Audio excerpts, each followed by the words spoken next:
Hello students, आज मैं आप लोगों के सामने जो टॉपिक लेके आई हूँ that topic is classification of product. Last कुछ वीडियोस में हम लोगों ने ये पढ़ा है कि मार्केटिंग मिक्स क्या है। तो मार्केटिंग मिक्स चार ही थे, product, price, promotion and place. Alright, तो उनमें से एक मार्केटिंग मिक्स की वैरायटी दैट मीन्स उसकी क्लासिफिकेशन के बारे में आज हम लोग पढ़ेंगे। So today we will talk about the classification of products. तो क्लासिफिकेशन ऑफ प्रोडक्ट्स क्या है, दैट मीन्स प्रोडक्ट्स कितने भागों में विभाजित है। ठीक है, तो प्रोडक्ट बेसिकली जो है दो भागों में विभाजित है। पहला जो भाग है वो है कंज्यूमर प्रोडक्ट, दूसरा जो भाग है वो इंडस्ट्रियल प्रोडक्ट। तो पहला टाइप मैंने आपको क्या बताया, consumer product. What is consumer product? सबसे पहला सवाल ये है हमारा कि कंज्यूमर प्रोडक्ट क्या है। कंज्यूमर प्रोडक्ट वो प्रोडक्ट है जो कि किसी प्रोडक्शन पर्पस में यूज नहीं होता, बल्कि उसको डायरेक्टली कंज्यूम किया जाता है। जैसे खाना, फूड आइटम्स डायरेक्टली आप कंज्यूम करते हो। दिस क्लोथ, ये भी डायरेक्टली आप कंज्यूम करते हो। ठीक है, कोई भी प्रोडक्ट, कॉस्मेटिक्स डायरेक्टली आप कंज्यूम करते हो। वो तो किसी इंडस्ट्रियल पर्पस के लिए नहीं यूज हो रहा है। इंडस्ट्रियल पर्पस मींस व्हाट, कि जब एक प्रोडक्ट जो है दूसरे प्रोडक्ट के प्रोडक्शन में यूज होता है, that is called industrial purpose. Okay, तो कंज्यूमर प्रोडक्ट्स वो प्रोडक्ट्स होते हैं जिनको हम क्या करते हैं, डायरेक्टली कंज्यूम करते हैं। कंज्यूमर प्रोडक्ट्स में भी कुछ सब हेड्स है, दैट मींस सब डिविजन्स है। लाइक फर्स्ट डिवीजन जो है on the basis of durability. Durability क्या होता है? ड्यूरेबिलिटी मतलब कौन सा प्रोडक्ट कितना लंबा चल रहा है, that is called durability, that means duration जिसको बोलते हैं। तो ड्यूरेबिलिटी के बेसिस पे हमारा दो ही नहीं बल्कि तीन डिविजन्स है। एक है ड्यूरेबल गुड्स, दूसरा है नॉन ड्यूरेबल गुड्स एंड तीसरा है सर्विसेज। तो अब सवाल ये होता है कि ड्यूरेबल गुड्स क्या है। ड्यूरेबल गुड्स वो गुड्स होता है जो कि हमारे पास लंबे समय तक के लिए एग्जिस्ट करता है, like fan, light, refrigerator, AC, ये सब क्या है, ये लॉन्ग लास्टिंग प्रोडक्ट्स है। ठीक है, फर्नीचर, ये सब क्या है, ये सब लॉन्ग लास्टिंग प्रोडक्ट्स है जो कि लंबे समय तक कंटिन्यू करता है। ठीक है, तो ये जो लॉन्ग लास्टिंग प्रोडक्ट हमारा जो है इससे हम ड्यूरेबल प्रोडक्ट्स बोलते हैं। And what is non durable product?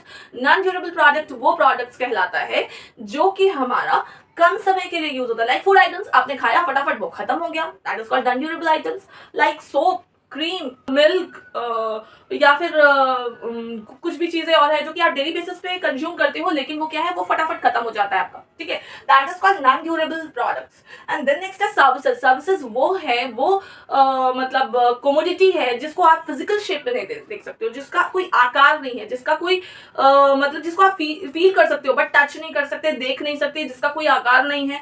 तो नॉन टैंजिबल आइटम्स है, दैट मींस इनटैंजिबल आइटम्स है जो कि आप टच नहीं कर सकते, फील नहीं कर सकते, देख नहीं सकते। तो intangible items are the services. तो ये था आपका on the basis of durability. Now on the basis of shopping efforts, जो आप शॉपिंग एफर्ट्स देते हो, खरीदने जाते हो, तो उसके बेसिस पे कितने क्लासिफिकेशन है? उसके बेसिस पे आप देखोगे तीन क्लासिफिकेशन है। एक है कन्वीनियंस प्रोडक्ट्स जो कि आपको बहुत ही आसानी से मार्केट में मिल जाता है और उसके लिए ज्यादा माता पच्ची, लाइक मेडिसिन, मिल्क, ये सब क्या है कि आप डायरेक्टली जाते हो और खरीदते हो, उसके लिए मोल भाव, और सॉल्ट है, शुगर है, उसके लिए मोल भाव नहीं करते हो because these are the basic necessities, और ये बहुत इंपॉर्टेंट है। द नेक्स्ट है शॉपिंग प्रोडक्ट्स। शॉपिंग प्रोडक्ट्स वो प्रोडक्ट्स होता है जिसके पीछे हमें कुछ कंसिडरेबल टाइम और एफर्ट देना होता है। लाइक क्लॉथ मटेरियल्स, आप गारमेंट्स खरीदने जा रहे हो, कपड़े खरीदने जा रहे हो, तो आपको एक पर्टिकुलर समय देना है। द नेक्स्ट है speciality products. And what is speciality products? Speciality products वो प्रोडक्ट्स होता है जो स्पेशली अलग से आप टाइम इन्वेस्ट करना चाहते हो, जिसकी खरीदारी के पीछे आप समय देना चाहते हो, जिसकी खरीदारी के लिए आप टाइम इन्वेस्ट करना चाहते हो। ठीक है, लाइक ज्वेलरीज हुआ, गोल्ड, सिल्वर्स, ये सब जो हम लोग खरीदते हैं, इन सब के पीछे हम समय लेके जाते हैं, आराम से आस्ते आस्ते उसका शॉपिंग करते हैं। दैट मींस आराम से धीरे धीरे सोच समझ के उसको खरीदते हैं और बहुत सारी डिजाइनिंग को देखने, परखने, क्वालिटी को देखने, परखने के बाद हम उसको खरीदते हैं।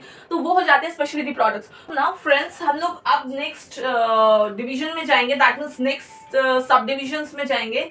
Divisions and sub divisions we can say, that is industrial product. अब आप बोलोगे कि इंडस्ट्रियल प्रोडक्ट क्या होता है? आई थिंक आप लोगों को कंज्यूमर प्रोडक्ट बेटर क्लियर हुआ हो, तो अभी हम लोग इंडस्ट्रियल प्रोडक्ट पे कंसंट्रेट करते हैं। इंडस्ट्रियल प्रोडक्ट जस्ट अपोजिट है कंज्यूमर प्रोडक्ट का। जैसे कंज्यूमर प्रोडक्ट में हमने क्या पढ़ा था कि कंज्यूमर प्रोडक्ट्स वो प्रोडक्ट होते हैं जो डायरेक्टली कंज्यूमर के द्वारा कंज्यूम किए जाते हैं, बट द इंडस्ट्रियल प्रोडक्ट वो प्रोडक्ट होते हैं जो कि एक बार बनते हैं और दूसरे किसी प्रोडक्ट के प्रोडक्शन के लिए यूज किए जाते हैं। They are called industrial products. Like machinery का कोई पार्ट्स हो या कोई फैब्रिकेशन पार्ट्स हो, तो वो सब क्या, लाइक सपोज करो, एक एग्जांपल देती हूँ मैं आप लोगों को। जैसे कोई एक बड़ी मशीनरी जब बनती है तो उनके काफी सारे पार्ट्स होते हैं, नट बोल्ट्स वगैरह वगैरह, बहुत सारे पार्ट्स होते हैं। तो उन सारे पार्ट्स को प्रोडक्शन करने के बाद एक बड़ी कंपनी को उसको सप्लाई किया जाता है। छोटी कंपनीज उन पार्ट्स को प्रोडक्शन करती है, बड़ी कंपनीज को सप्लाई करती है। फिर वो बड़ी कंपनीज उन पार्ट्स को यूज करके असेंबल करके एक बड़ी मशीनरी बनाती है। तो वो क्या हो गया कि एक तरीके से आपका मतलब कैपिटल गुड्स भी नहीं बोलेंगे, सॉरी, तो वो क्या हो गया, एक तरीके से आपका इंडस्ट्रियल गुड्स हो गया, राइट। इंडस्ट्रियल गुड्स में भी काफी वैरायटी है, लाइक मटेरियल एंड पार्ट्स। जैसे मैंने अभी आपको एग्जांपल दिया मशीन का, that is called material and parts ना।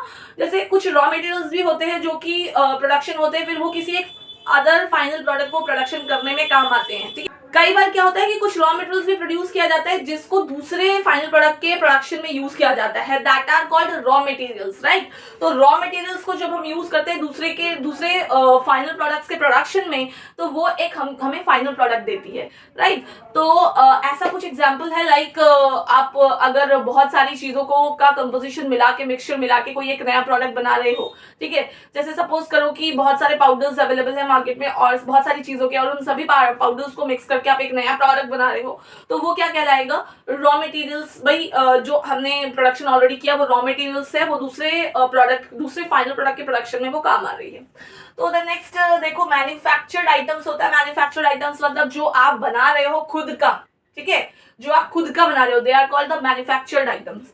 एंड फिर आता है कैपिटल आइटम्स। कैपिटल आइटम्स क्या होता है? कैपिटल आइटम्स वो आइटम्स होता है जो कि आप मतलब दूसरे कंपनी के प्रोडक्शन पर्पस के लिए बना रहे हो, वो हो गया आपका कैपिटल आइटम्स। लाइक मैंने जैसे मशीनरी का आप लोगों को एग्जांपल दिया, छोटे छोटे पार्ट्स आप प्रोडक्शन कर रहे हो, फिर वो क्या है, वो एक बड़ी कंपनी को काम आ रहा है एक बड़ा हेवी मशीनरी बनाने के लिए, ठीक है। फिर सप्लाईज एंड बिजनेस सर्विसेज, कुछ बिजनेस सर्विसेज जो है वो आपने सर्विसेज को सप्लाई करती है। तो सप्लाईज एंड बिजनेस सर्विसेज में यही है कि जो भी एक्सपर्ट्स होंगे, जो भी कंपनीज होंगी, वो आपको एक्सपर्ट सर्विसेज प्रोवाइड करेंगे और बेटर से बेटर सर्विसेज प्रोवाइड करेंगे, ताकि वो सर्विसेज जो है आपके लिए लॉन्ग टर्म के लिए सर्व करे, आपको लॉन्ग टर्म के लिए सर्व करे, मतलब लंबे समय तक के लिए आप लोगों के लिए वो सर्विसेज काम करे।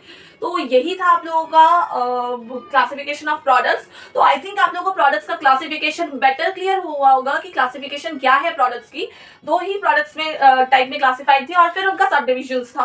तो कंज्यूमर प्रोडक्ट्स और इंडस्ट्रियल प्रोडक्ट्स दोनों ही आपको क्लियरली समझ में आया हो आई थिंक, और दोनों के बीच में डिफरेंसेस बिटवीन भी समझ में आया होगा। अगर आप शॉर्ट क्वेश्चंस में क्वेश्चंस आए तो आप आंसर कर पाओगे अगर आपने समझा है तो। और मैं साथ ही साथ क्या है कि इस बोर्ड का एक क्लियर पिक्चर आपको साथ में दे देती हूँ, ताकि आप लोग इन सारी चीजों को नोट डाउन कर सके अपनी सहूलियत के लिए। और क्या है कि इसे आप अपने ओन वर्ड्स में भी लिख सकते हो अगर आपने प्रॉपर्ली चीजों को समझा है तो। And if there is any question then you can send me, okay, I will try to solve it in a better way.